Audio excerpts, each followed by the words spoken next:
March the 20th, 1964. Cyprus. A Turkish woman is mourning the loss of her husband killed during the civil war between the Turks and the Greeks. Don McCullin captures this moment.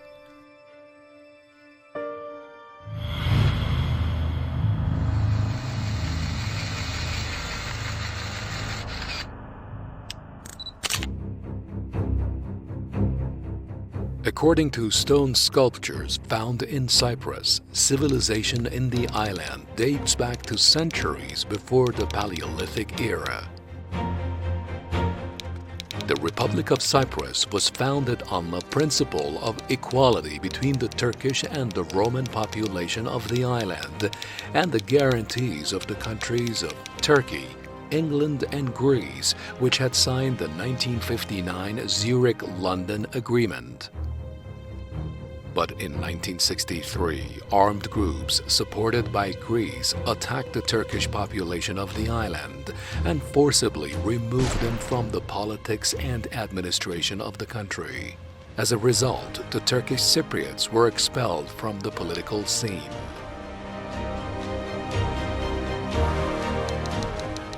The aim of the attacks conducted from 1963 to 1974 was accession of Cyprus to Greece. When the news of the Greek coup came to Ankara, then Turkish Prime Minister Bülent Ecevit ordered the country's armed forces to be on full alert and prepare for an attack. But then U.S. President Lyndon Johnson sent an urgent letter to Ankara warning them against it because Washington did not want the weapons sent to NATO members Turkey and Greece to be used in the war. For nearly a decade, the war ravaged Cyprus. In 1974, a military coup took place in Greece and ultimately, Ecevit and his coalition partner Necmettin Erbakan decided to intervene militarily. On July the 20th, 1974, the Turkish army entered Cyprus from ground, sea, and air. The Navy entered Kyrenia coast and their paratroopers landed in the middle of the island. The fighting continued until the 14th of August and ended with the victory of Turkey. Thus, Turkey, using its right as a guarantor, entered Cyprus and liberated about half of the island. The arrival of the Turkish armed forces in the occupied parts of the island revealed the scale of the killings and the atrocities committed by the Greeks against the Turks. In the Turkish village of Atlılar, 15 kilometers from the city of Famagusta, the bodies of 57 Turks were discovered in a mass grave, and the cremated bodies of 88 others were found inside a pit near the city.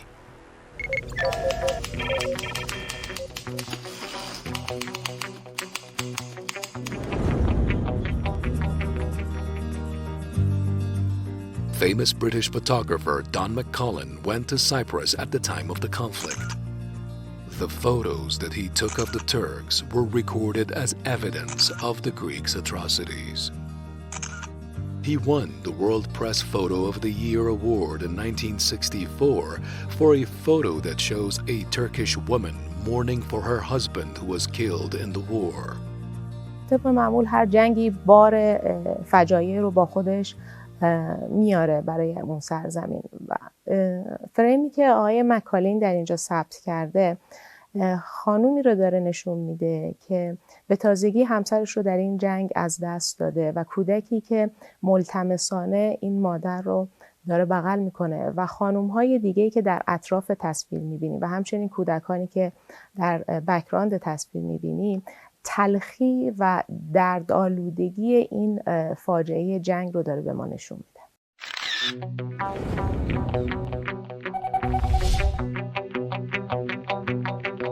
و مکالین با این عکس‌ها داره به جامعه جهانی میگه که یک عکاسی داره ظهور پیدا میکنه که در ژانر خبری بسیار میتونه تأثیرگذار باشه.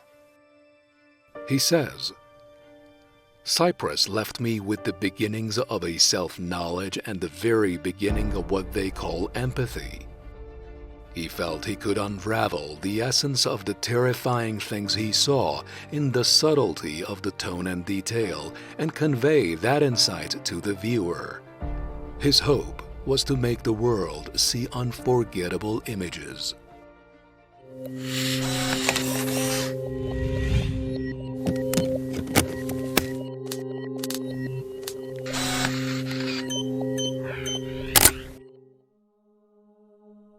In the photo he took on March the 20th, 1964, Don is showing the mourning of a woman as if it were a religious procession.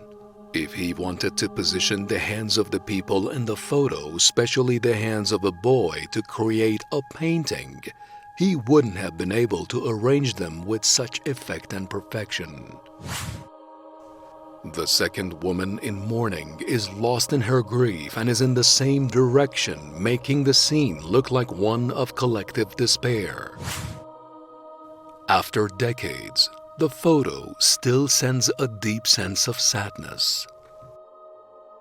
در این عکس یک زن عزادار رو می‌بینیم، یک بچه‌ای که به مادرش چسبیده و چندین زن عزادار دیگه که همگی یک حلقه اتصال دارن و همون زنه که در مرکزیت تصویر ما می‌بینیم و انگار همشون با این تضرع و زاری به یک نیروی غیبی متوسل شدن و از کمک میخوان. و این چیدمانی که ناخودآگاه در تصویر به وجود اومده شبیه به یک هرم شده و یادآور نقاشی‌های مذهبی کلاسیکه. ما رو تقریباً یاد نقاشی‌های رامبراند میندازه. این عکس شبیه به یک نقاشی شده، اما ویژگیش اینه که عکس مونده و آقای مکالین لحظه‌ای رو ثبت کرده که شاید اگر بهش میگفتن این افراد رو چیدمان کن و عکاسی بکن ازشون، این چنین نمیشد، یا حتی میگفتن اگر این لحظه رو نقاشی بکن باز هم این چنین نمیشد.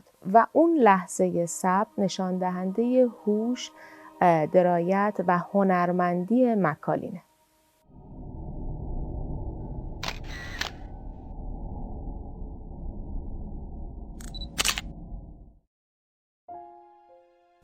Don McCullin was born in 1935 in a North London slum. After completing his national service in Kenya, he returned to England. He performed aerial photography for the British Air Forces. From 1964 to 1984, he took photographs from war zones including Cyprus, Vietnam, Cambodia, Bangladesh, El Salvador, and the Far East. He was given the Cornell Capa Award in 2006 by the International Center for Photography in New York City. He is one of the leading war photographers in the history of photography. McCullin has always been interested in the problems of ordinary people. He says, "Photography for me is not looking, it's feeling. If you can't feel what you're looking at, then you are never going to get others to feel anything when they look at your pictures." The power and influence of McCullin's work on public opinion has made him one of the most influential contemporary photographers. His photos were so impressive that when he was scheduled to go to Falkland Islands in 1982 with the British soldiers, then UK Prime Minister Margaret Thatcher personally gave order for not allowing him to be deployed to the area, a move that was described as censoring public media.